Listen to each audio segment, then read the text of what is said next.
आज हम भगवत गीता चैप्टर 1 के श्लोक 41 to 46 को कवर करेंगे एंड उसके इंग्लिश ट्रांसलेशन को भी देखेंगे एंड इससे चैप्टर फिनिश हो जाएगी। तो शुरू करते हैं। श्लोक 41।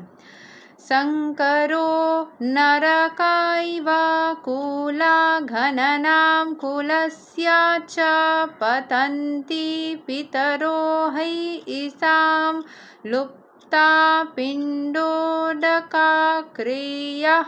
An increase of unwanted population certainly causes hellish life, both for the family and for those who destroy the family tradition. The ancestors of such corrupt families fall down because the performances for offering them food and water are entirely stopped. जब बहुत सारे जैसे पिछले श्लोक में हमने देखा था कि जैसे ही फैमिली पोल्यूटेड हो जाता है, फीमेल्स जो कि हमारी इमोशंस है, जैसे अगर प्रैक्टिकल टर्म्स में देखेंगे कि महिलाएं नहीं, महिलाएं मतलब हमारे जो इमोशंस है, इमोशंस नेगेटिव थॉट से भर जाती है तो और भी ज़्यादा नेगेटिविटी बनती है, और भी ज़्यादा अनवांटेड इमोशंस बनता है जो कि हमारे लिए ज़रूरी नहीं है।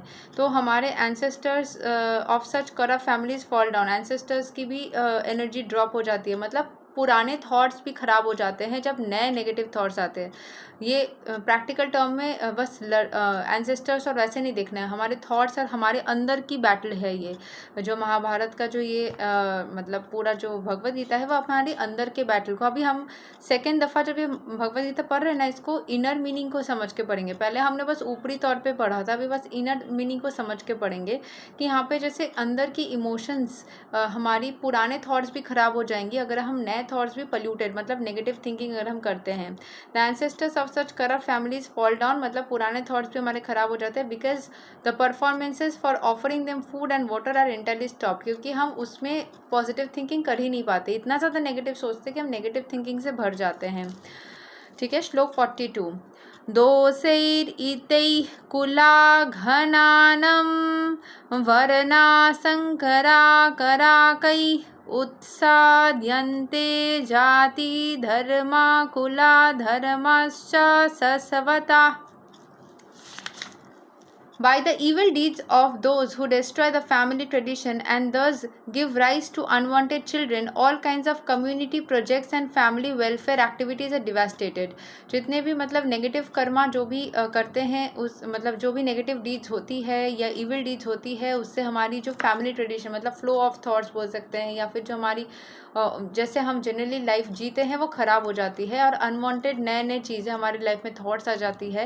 And all kinds of community projects, जो भी सारे चीज़ हम करने वाले थे कि मैं दिन में ये करूँगी वो करूँगी, इतने नेगेटिव थॉट्स आ जाने की वजह से वो कुछ भी हम नहीं कर पाते हैं।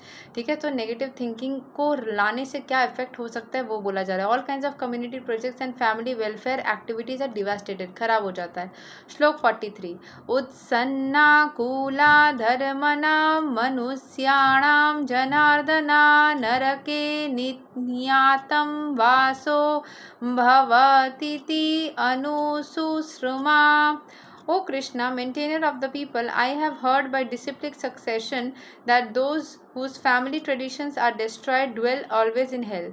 तो यहाँ पे कृष्ण को पूछ रहा है अर्जुन कि मैंने सुना है कि जो अपने family that those whose family traditions are destroyed, जिसकी फैमिली ट्रेडिशन डिस्ट्रॉय हो जाती है वो मतलब अपने परंपराओं को मेंटेन नहीं कर पाते हैं, या फिर हम अगर थॉट्स के मामले में सोचें हमारे flow of thoughts and actions को सही से मेंटेन नहीं कर पाते, उनकी लाइफ हेल में रहती है, मतलब उनकी लाइफ ख़राब हो जाती है। श्लोक 44। अहो बाता महत् पापां कर्तुं व्यावसिता वयां यद् रज्या सुखा लोभेना हन्तुं स्वजनाम् उदयता। Alas, how strange it is that we are preparing to commit greatly sinful acts. तो बोला जा रहा है कि हम कैसे गलत काम करने के तरफ जा रहे हैं। Driven by the desire to enjoy royal happiness we are intent on killing our own kingsmen. मतलब अर्जुन पूछ रहा है कि हम क्या गलती कर रहे हैं। बोलिए, हम बस मज़ा लेने के लिए, खुश रहने के लिए हम अपने ही सारे लोगों को मार दे रहे हैं, अपने सारे किंग्समैन को मार दे रहे हैं। श्लोक 45। यदि माम अप्रतिकराम अशस्त्राम शस्त्राम पानाय धर्तरस्तव रणे हन्युस्तन्मे किसके मातराम भवेत्. Better for me if the sons of Dhritarashtra, weapons in hand, were to kill me unarmed and unresting on the battlefield. मतलब यहाँ पे अर्जुन के अंदर ताकत ही नहीं है. जब हमारे को कभी बुखार होती है, कुछ हम लो वाइब्रेशन में होते, बहुत सैड होते, तो हमको लगता है कि सारी दुनिया हमें नष्ट कर दे तो भी चलेगा, हम लड़ाई नहीं कर सकते, हम मतलब डीमोटिवेटेड सिचुएशन में है लाइफ में कि हम कुछ नहीं कर सकते, हमारे से कुछ नहीं होगा, ऐसा. ठीक है कि सब कुछ खराब हो जाएगा, फिर भी चलेगा, मेरे अंदर कोई शक्ति नहीं, ऐसा फीलिंग. श्लोक 46. संजय उवाच इवाम उक्तवर्जुना संख्या रथोपस्था उपाविशात् वृषर्ज्यासा सराम चापान शोक संविघ्न मनसा. Sanjay said, Arjuna, thus having spoken on the battlefield, cast aside his bow and arrows and sat down on the chariot, his mind overwhelmed with grief. मतलब संजय बहुत ज़्यादा डीमोटिवेटेड होके रोने की हालत में सर झुका करके चैरियट में बैठा था, दुख के साथ में बैठा था कि हमें ऐसे मारने की ज़रूरत ही नहीं है, क्योंकि अभी जो भी हम सोचेंगे सारे थॉट्स मेरे नेगेटिव हो जाएंगे. मैं इनको मारूंगा तो इनको मारने के बाद में सारे नेगेटिविटी होगा और पूर्वजों को कैसे मुंह दिखाऊंगा मैं, पूर्वजों का भी अपमान होगा.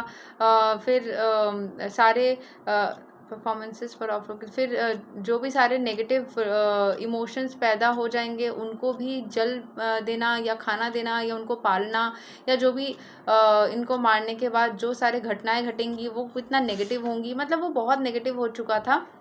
उसको लग रहा था कि सारे अनवांटेड लोग आ जाएंगे, फैमिली वेलफेयर ख़राब हो जाएगा. यहाँ पे दूसरे तरीके से बताया गया है कि एक जब युद्ध होता था उसके बाद में सारे स्त्रियों को लेकर के दूसरे जगहों के राजा लेके चले जाते थे, और उस स्त्रियों को के साथ में बच्चा जो पैदा होता था, अनवांटेड बच्चा, यानी कि यहाँ पे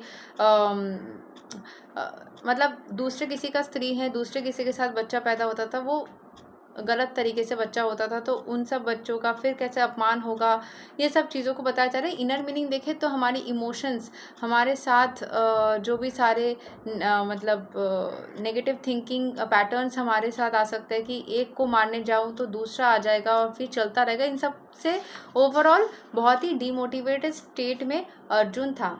यही तक है श्लोक नंबर 46 और भगवद गीता चैप्टर 1 यहीं तक अंत होता है. चैप्टर 2 हमारा स्टार्ट होगा, जो हम कल से करेंगे. हरे कृष्णा, राधे राधे, जय श्री राम.